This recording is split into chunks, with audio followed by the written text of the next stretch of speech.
Assalamualaikum warahmatullahi wabarakatuh.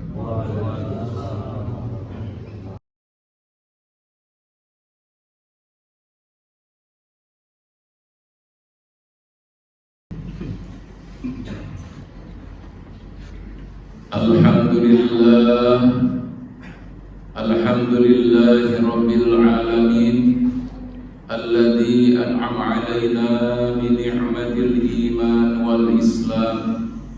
Ashhadu an la ilaha illallah wahdahu la syarika lah, wa ashhadu anna Muhammadan abduhu wa rasuluh. Allahumma salli wa sallim wa barik ala sayyidina Muhammadin wa ala alihi wa ashabihi ajma'in. Amma ba'd. Fa ya ibadallah, usikum wa nafsi bi taqwallah wa ta'atihi la'allakum turhamun. Qala Allah ta'ala: A'udzu billahi minasy syaithanir rajim. Ya ayyuhalladzina amanu taqullaha haqqa tuqatih wa la tamutunna illa wa antum muslimun. Hadirin sidang Jumat yang berbahagia,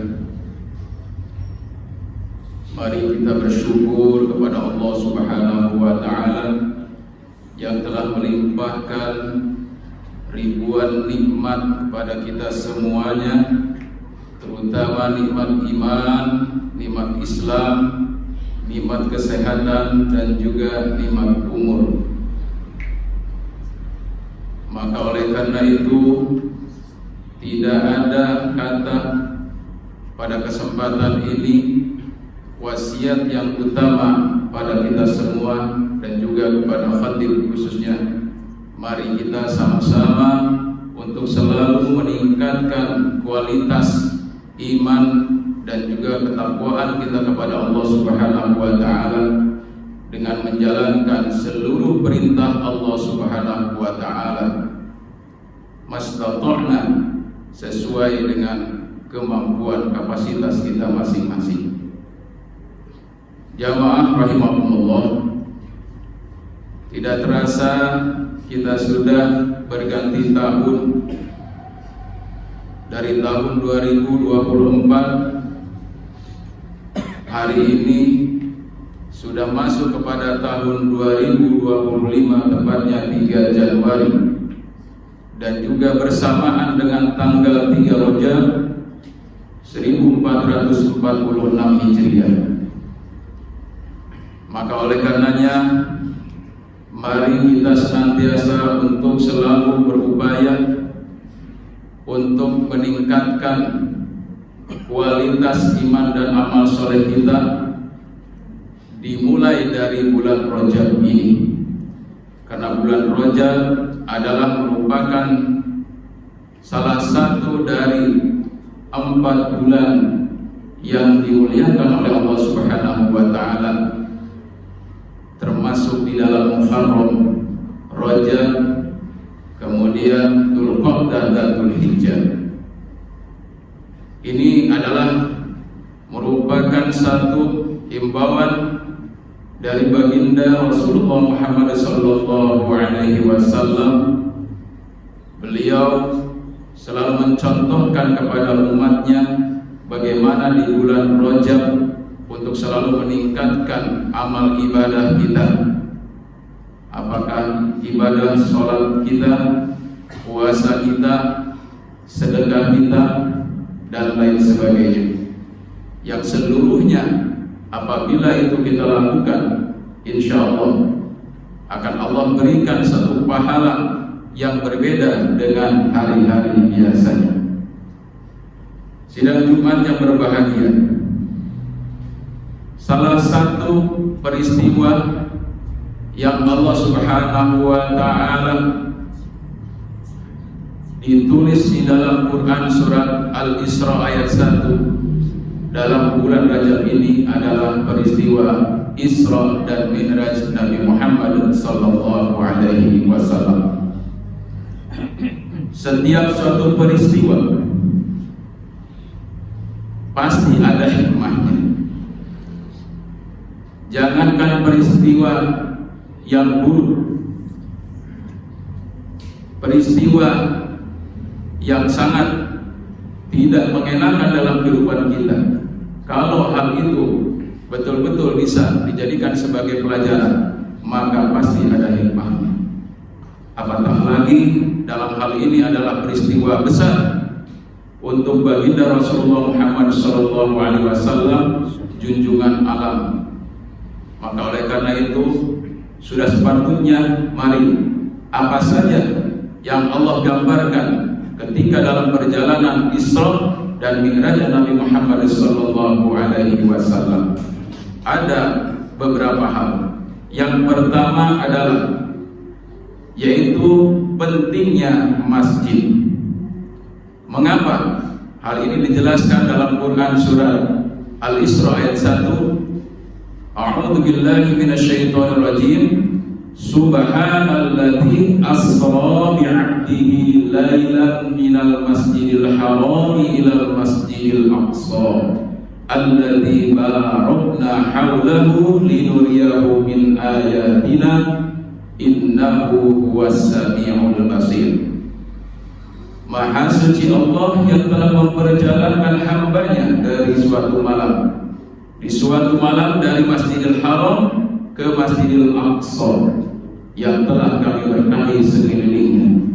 Sesungguhnya Allah Maha mendengar lagi Maha melihat. Sidang Jumat yang berbahagia, tidak disebutkan di sana apakah itu Mekah ke Palestina, tapi yang disebutkan oleh Allah Subhanahu wa taala Masjidil Haram, letaknya dari Mekah. Masjidil Aqsa memang letaknya di Palestina. Ini menunjukkan, menggambarkan kepada kita bahwa kehidupan manusia 1 kali 24 jam itu, maka jadikanlah masjid itu adalah sebagai tempat pos ataupun terminal dalam setiap aktivitas kegiatan kehidupan kita. Kita mulai dari bangun tidur, maka pos yang pertama adalah yaitu di waktu pagi subuh. Kemudian setelah kita memulai pekerjaannya sampai waktu setengah hari, maka kita pun istirahat yaitu di waktu zuhur. Kemudian pekerjaan kita yang tidak selesai di waktu zuhur akan dilanjutkan dengan pekerjaan kita sampai waktu sore hari. Maka kita pun istirahat kembali di waktu asar dan seterusnya. Maka oleh karena itu keberkahan-keberkahan yang lain juga. Kenapa di masjid itu dilaksanakan sholat? Karena di masjid sudah pasti kita akan melaksanakan sholatnya bukan munfarid, tapi sholatnya secara berjamaah.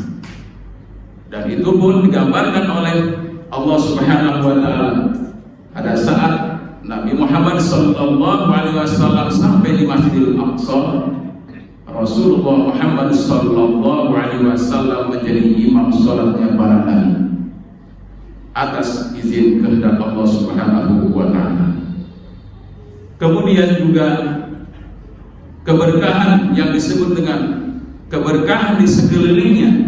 Para ahli tafsir mengatakan bahwa disitulah di daerah Palestina, di sekeliling masjid Palestina itu adalah terlahirnya para nabi, para rasul, termasuk daripada yaitu Nabi Ibrahim alaihissalam sebagai abul anbiya, sebagai bapaknya para nabi. Beliau lahir di Palestina. Hadirin sidang Jumat yang berbahagia, maka apabila kehidupan kita 1 kali 24 jam itu kita jadikan masjid kita sebagai terminal, kita jadikan masjid sebagai pos laporan kepada Allah Subhanahu wa taala, maka aktivitas kehidupan kita itu akan diberkahi oleh Allah Subhanahu wa taala. Sidang Jumat yang berbahagia. Kemudian hikmah yang kedua adalah menyadari bahwa ilmu Allah Subhanahu wa taala itu adalah amat amat sangat luas. Sebagaimana kita pahami bahwa perjalanan beliau yang didampingi oleh malaikat Jibril, kemudian atas kehendak Allah Subhanahu wa taala maka diberikan fasilitas kendaraan yang amat sangat cepat, yaitu buruk.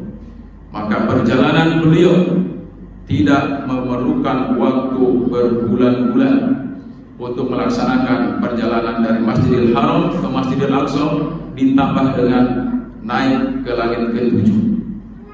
Hanya membutuhkan waktu beberapa jam saja sebelum subuh sudah sampai lagi ke Masjidil Haram.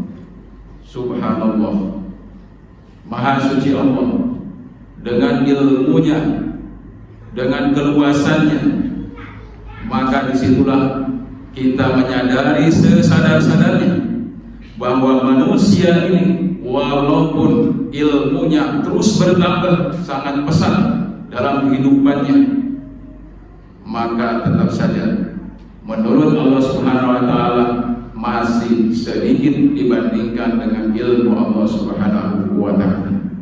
Walaupun sampai hari ini juga manusia berusaha untuk membuat suatu kendaraan yang mirip seperti burung, tapi kecepatan walaupun menyamai kecepatan melebihi daripada kecepatan suara dan seterusnya, tapi tetap tidak sebanding dengan ilmunya Allah Subhanahu wa taala. Ilmunya tetap sedikit. Qulir ruhu min amri rabbi, bahwa salah satunya adalah ketika ditanyakan kepada Nabi Muhammad SAW, yas'alunaka 'anir ruh qulir ruhu min amri rabbi. Mereka bertanya kepada Rasulullah SAW tentang ruh, maka dijawab oleh Allah Subhanahu wa taala, qulir ruhu min amri rabbi. Urusan ruh itu adalah urusanku.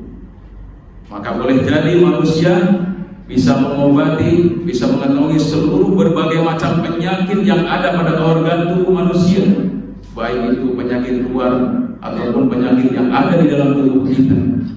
Tapi urusan ruh yang menjadi sumber kehidupan manusia, apabila idza jaa ajaluhum la yastakhiruna sa'atan wa la yastaqdimun. Kalau ajal itu sudah tiba, ketentuan dari Allah Subhanahu wa taala yaitu ruh, maka manusia tidak bisa untuk menundanya atau untuk mempercepat walau sa'atan, walaupun sesaat. Inilah kita menyadari tentang keluasannya ilmu Allah Subhanahu wa taala, maka semakin bagus tawadhu kita kepada Allah Subhanahu wa taala, maka itulah ilmu yang bermanfaat. Kemudian yang ketiga adalah bagaimana kita memperkokoh keyakinan kepada kehidupan akhirat. Karena salah satu yang diperlihatkan oleh Allah Subhanahu wa taala saat baginda Rasulullah SAW dalam menjalankan Isra-nya itu adalah diperlihatkan kepada kehidupan neraka dan surga. Sedangkan kehidupan neraka dan surga ini adalah keimanan kepada hari akhirat. Sana salah satunya adalah ketika Rasulullah SAW diperlihatkan kepada sebuah kampung yang sangat damai, sejahtera. Apa kata malaikat Jibril? Itulah wahai Rasulullah, kampung umat kelak, para syuhada, orang-orang yang bersungguh-sungguh, orang-orang yang syahid matinya dalam rangka di jalan Allah Subhanahu wa taala, memperjuangkan agamamu. Mereka itulah akan dimasukkan ke dalam kampung, yaitu kampung yang penuh dengan kenikmatan surga. Maka disitulah salah satu yang diperlihatkan, salah satunya untuk memberikan satu motivasi kepada umat Nabi Muhammad SAW. Pun sebaliknya juga diperlihatkan tentang kehidupan di neraka. Salah satunya adalah orang yang mencakar-cakar mukanya dan dadanya dengan satu kuku yang Allah ciptakan dari tembaga yang sangat panas. Siapa mereka itu ya Jibril? Wahai Rasulullah, itulah umatmu yang senantiasa mereka selalu kehidupannya itu tidak aman bagi orang lain, yaitu menggibah. Lisan dan tangannya tidak aman terhadap saudaranya. Hadirin sidang Jumat yang berbahagia. Kemudian yang keempat adalah bagaimana kita senantiasa untuk menjadikan bahwa kehidupan yang akan kita lihat di sini adalah tidak tergantung kepada orang lain. Ketergantungan hidup kita hanya kepada Allah Subhanahu wa Ta'ala. Karena salah satu tujuan Rasulullah SAW diperjalankan oleh Allah Subhanahu wa Ta'ala itu dalam rangka untuk menghibur hati beliau yang sedang sedih. Beliau barusan ditinggalkan oleh istrinya tercinta yaitu Siti Khadijah dan juga pamannya yaitu Abu Thalib. Dengan kedua orang yang sangat dicintainya dan juga sudah pasti mereka itulah yang mendukung dakwahnya baginda Rasulullah SAW. Namun apa dikata, karena itu adalah merupakan suatu ketentuan dari Allah Subhanahu wa Ta'ala, mereka sudah kembali kepada Allah Subhanahu wa Ta'ala.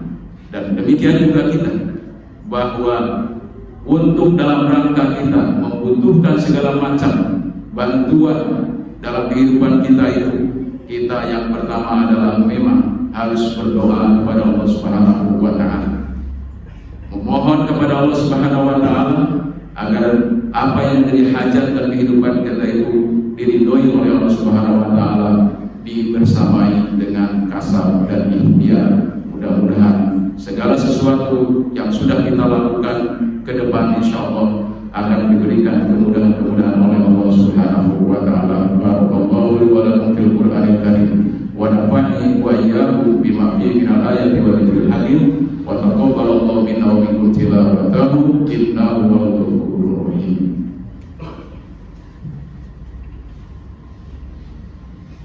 Allahumma salli ala Sayyidina Muhammad wa ala ali Sayyidina Muhammad.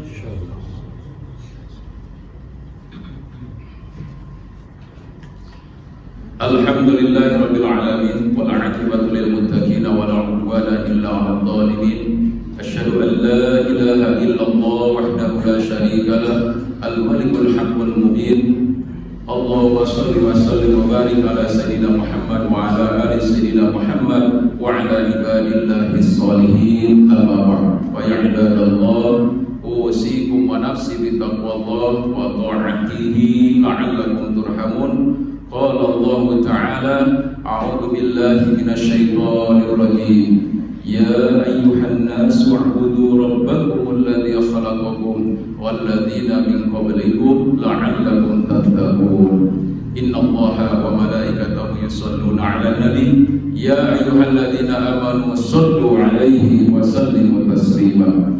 Allahumma ighfir lil mu'minina wal mu'minat wal muslimina wal muslimat al ahya'i minhum wal amwat bi rahmatika ya arhamar rahimin. Allahumma fahimna ilma syari'atina wa tariqatina wasta'milna bi haqqi Muhammadin sallallahu alaihi wasallam.